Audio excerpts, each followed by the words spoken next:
Marshall, and I know stuff. Stick around and I'll teach you how to know some of the stuff that I know.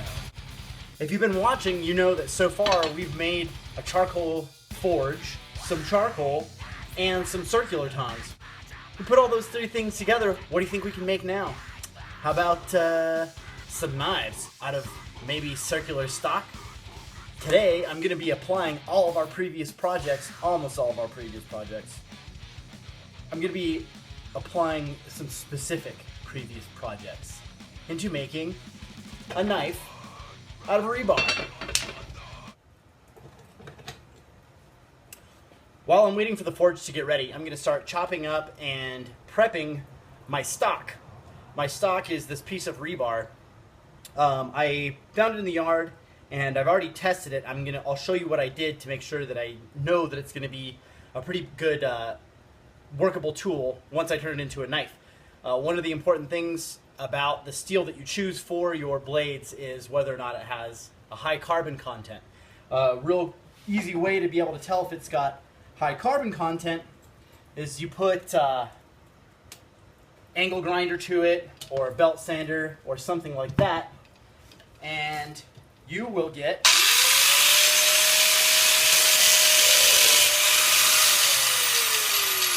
sparks. If you get good sparks coming out of your steel whenever you hit it with grinder or anything else, then you're going to know that you're good on the carbon content in the steel. That little mark that I made right there, I think I'm going to keep it. I'm going to use the probably about, looks like about 8 inches of rebar to make this knife. I'm going to actually just leave the handle rebar because I want you to be able to tell that it's rebar that this knife is made out of. Let's start chopping it up and then throw it into the forge.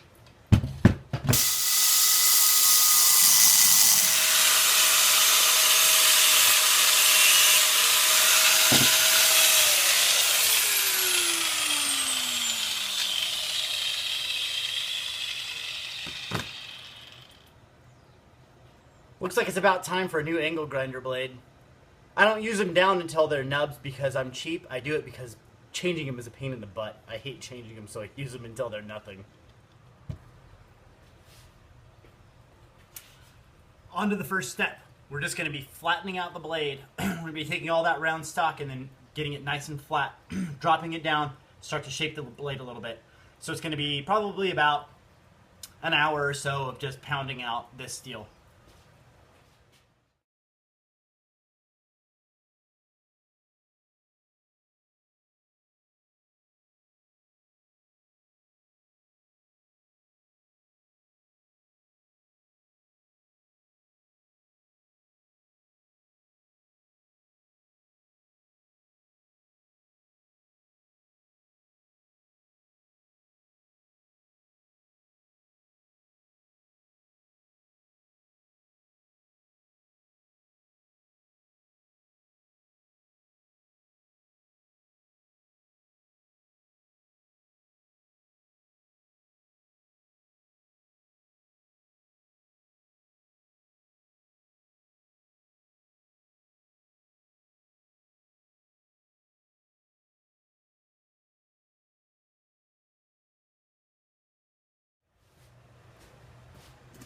Now what I'm doing, every time I get the steel out of the forge, I'm checking to make sure that I'm not pounding the blade too far into where I actually want to be gripping it. I want to leave a little bit coming out of the bottom so the bottom of my hand will come out. So I made myself that mark there that I know I'm not going to be pounding any further down than that because, like I said, I want to keep the rebar the way that it is. I want you to be able to see that it's rebar in the handle whenever the knife is done. So I've made that point where I'm not going to be working any further down than that.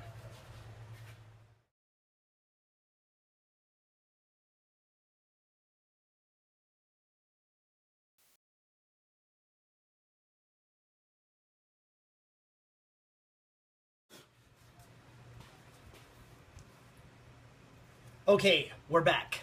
So I realize it's just a fadeaway for you guys, but I actually put this project down for about 2 weeks because I burned through 2 pieces of stock because I was getting impatient and got the forge way too hot. And then last week I did the Mother's Day punch dagger build.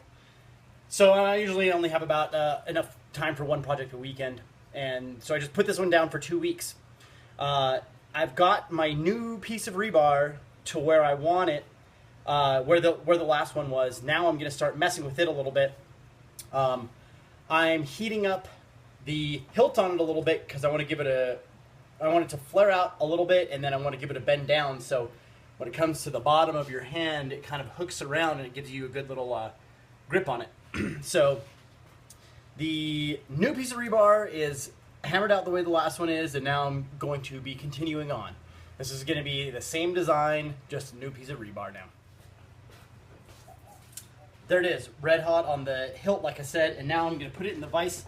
I'm just going to give it a little bit of a bend down to make it a little bit more of an ergonomic design.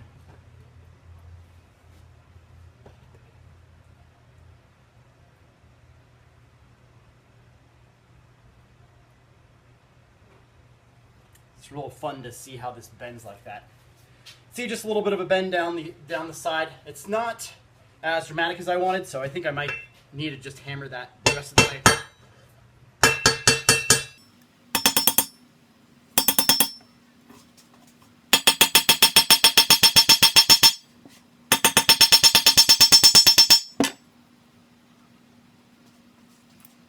That's starting to look like a knife, isn't it?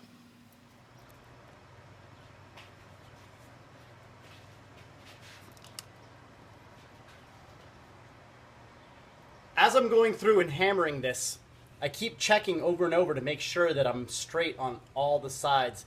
I line it up straight in my tongs so that whenever I look down the center of it, I can see whether or not it's straight and whether it's all lined up.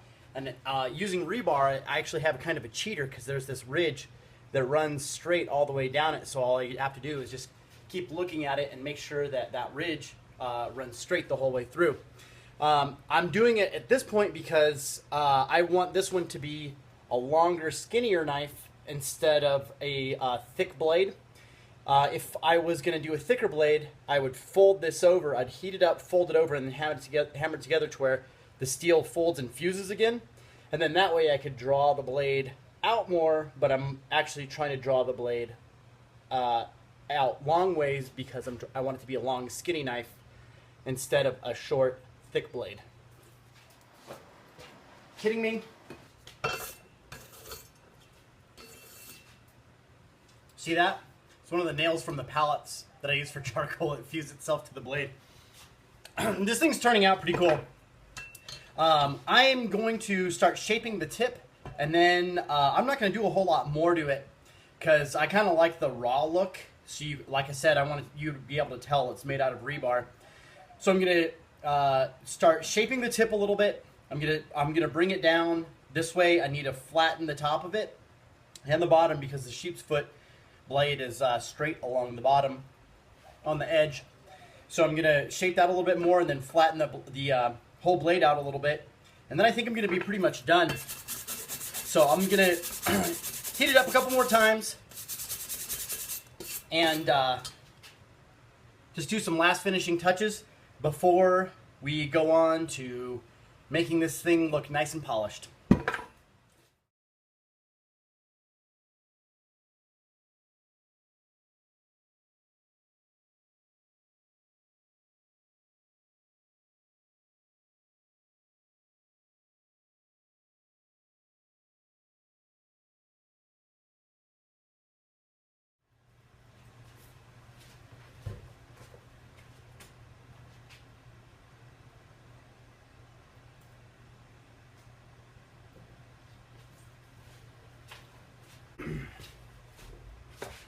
All right, one of the last things that I'm doing is I'm getting my blade hot and then I'm squeezing it in the vise. That's gonna make sure that I've got the same thickness of blade the whole length, and it's also gonna make sure that I'm nice and flush the whole length of the blade.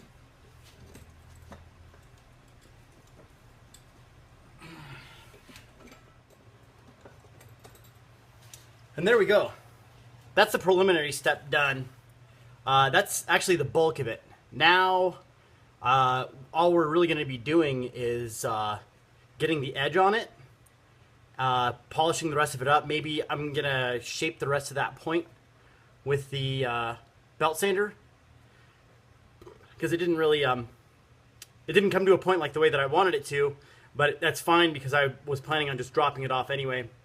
It'd be just as easy to just put it on the belt sander and get that to where I want it. But that's pretty much it right there. Let's start making this thing actually look like a knife. Okay, everything looks like I want it to. Everything is shaped the way that I want it to. Everything is straight the way that I want it to be.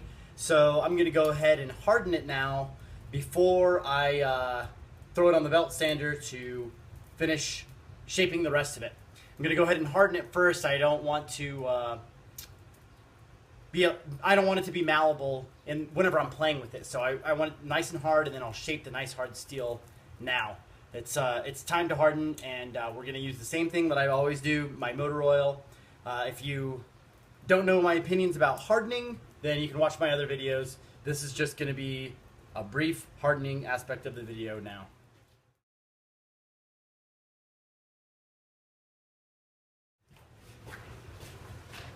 Here is something I do want to tell you about quenching. It's a mistake you'll only make once, but I'd rather you not make it at all. When you're holding your item to be quenched, hold your tongs perpendicular to it, so then that way the flame's not coming up and hitting you right in the hand. Now that I'm ready to grind down the edge, what I did is I put a line of paint on the side of the blade that's going to be the edge. I use bright paint, and usually what I would do is set it down on something flat and then use like a drill bit or something that's the same width of the blade to score it and draw a straight line right down the middle so that I could see how far in I need to come in on the edge on each side. But because this is such an odd shaped blade, I'm just going to have to eyeball it. I've already looked at it and it looks plenty square, so I'm just going to use a scratch awl or something to give myself a line straight down the middle before I put this on the jig and start to work the blade. Okay, now I've got it clamped onto my jig, and even doing that was kind of a pain in the butt because the odd shape of the knife. What I did was I got it flush with the top of the jig so that whenever I flip it over, all I have to do is get the other side flush with the top of the jig, and I know that I'm going to have the same angle on both sides. So now that it's there, all I need to do is kick on the belt sander. Safety up.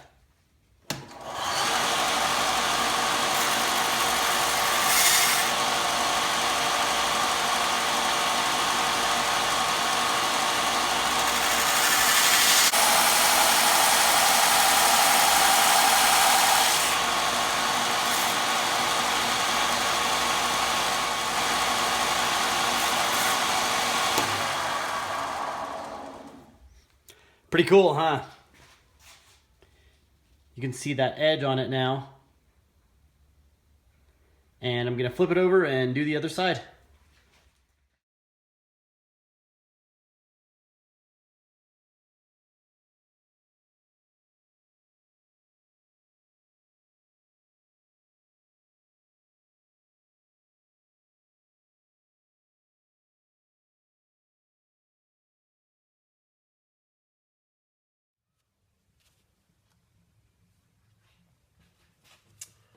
All right, that's what it looks like. It looks like a sheep's foot blade, nice and straight on the bottom.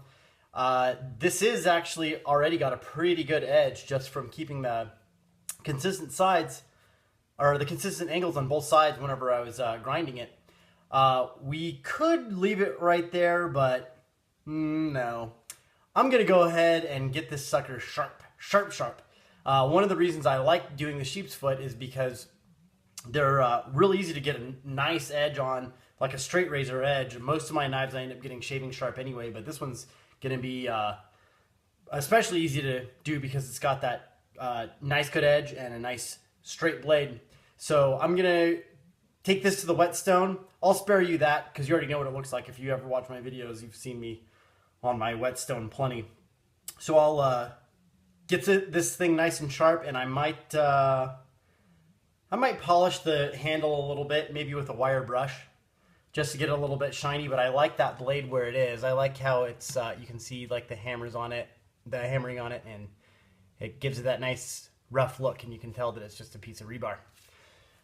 like I wanted. So I'll show you the end result as soon as I'm done sharpening this thing up. So I'm done sharpening the rebar knife. It's got that nice polished edge on it, and it is shaving sharp.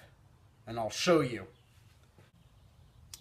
This is why I never have hair on the back of my left hand.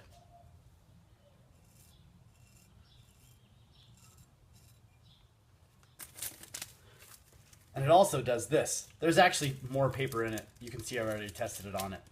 It's like my check stub in there already. But it just melts through stuff. But something still bothers me about it. I don't really like the handle on it, and I was actually considering just choking it up to where it's comfortable for me and then cutting it off right there. And then I had a better idea. I think I'm going to make the pommel a little bit more interesting. Instead of it just being curved, I think I'm going to turn it into a ring. I had to wait a little while, though, because I ran myself out of charcoal. I exhausted my charcoal supply yesterday making it, and another knife also, but also making this one. So I want to get the forge back on, and then I'm going to hammer this out and make this pommel a little bit more interesting. A quick word of caution. I'm kind of reluctant to do this anyway because I've already spent so much time on my edge, and I really don't want to mess with that. It's a nice, hard, sharp as heck edge, and the only reason I'm doing it is because I know that I can be careful enough to stay away from the edge, but I've got to keep the whole thing, like I can really only heat that very tip of it. I've got to keep the heat away from this other side because I don't want to soften the blade back up, but I need to get this hot enough to where I can work it. And I would just recommend, if you've already worked your edge, stay away from it. Consider your knife done, or if you can at all help it, do everything that you're going to do to your steel before you do the edge, because it's just risky business messing with the edge once it's already done.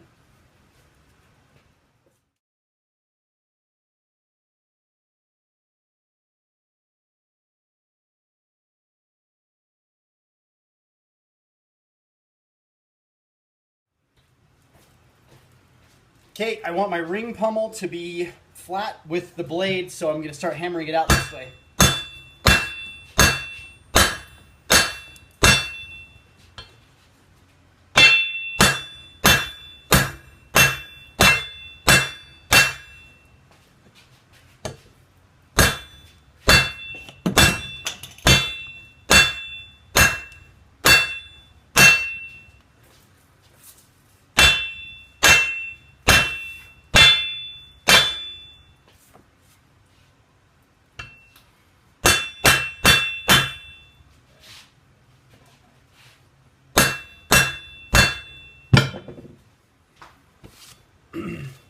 As I'm doing this, you'll notice I'm trying to stay as far away from the blade as possible. I'm going to hold it and choke it up as far up as possible as I can. Keep the blade off of the tongs, keep the blade off of the anvil, and just try to work it on that side of the knife completely.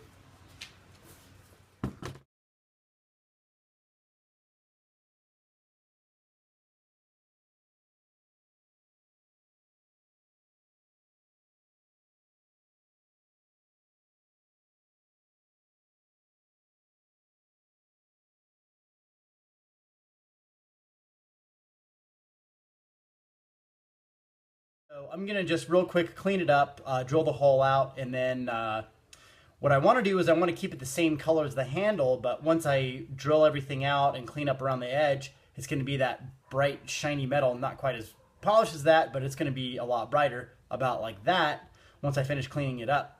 So what I'm going to do is, to keep it the same color as the handle, I'm going to reheat it, and then I'm going to wire brush the whole thing.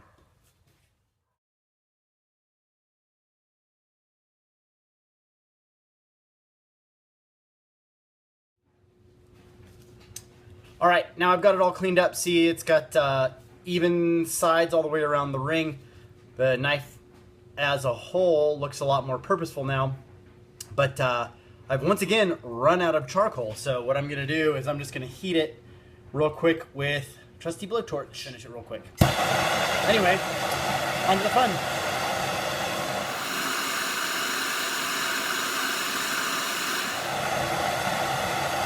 What I'm doing is I'm getting the whole thing red hot like it should be, like it was before. Once that happens, it's going to turn this black color like the rest of it, so I can hold it.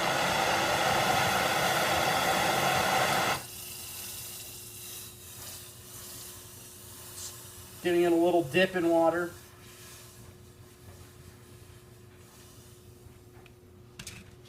And now all those grinding marks that I made on it are gone. It's all a uniform color now. So now I've got that lanyard ring that matches the rest of the rebar. I'm kind of glad to be done with this knife. Having that round handle, it was hard to get it into the jig. It was hard to flatten it out. It was hard to keep the blade straight. There was a lot of things that were real difficult about using round stock. So I don't think I'll be doing another rebar knife anytime real soon. I could have done 3 railroad spike knives in the time that it took me to do this one. But it's a pretty cool project, and I don't regret it. I learned some stuff about dealing with round stock from it, and it was kind of fun. It's given me some pretty cool ideas for my next project too. So I'm not going to ruin it. You're just going to have to watch next time. Remember, like, subscribe, tell your friends, and let's keep knowing some stuff.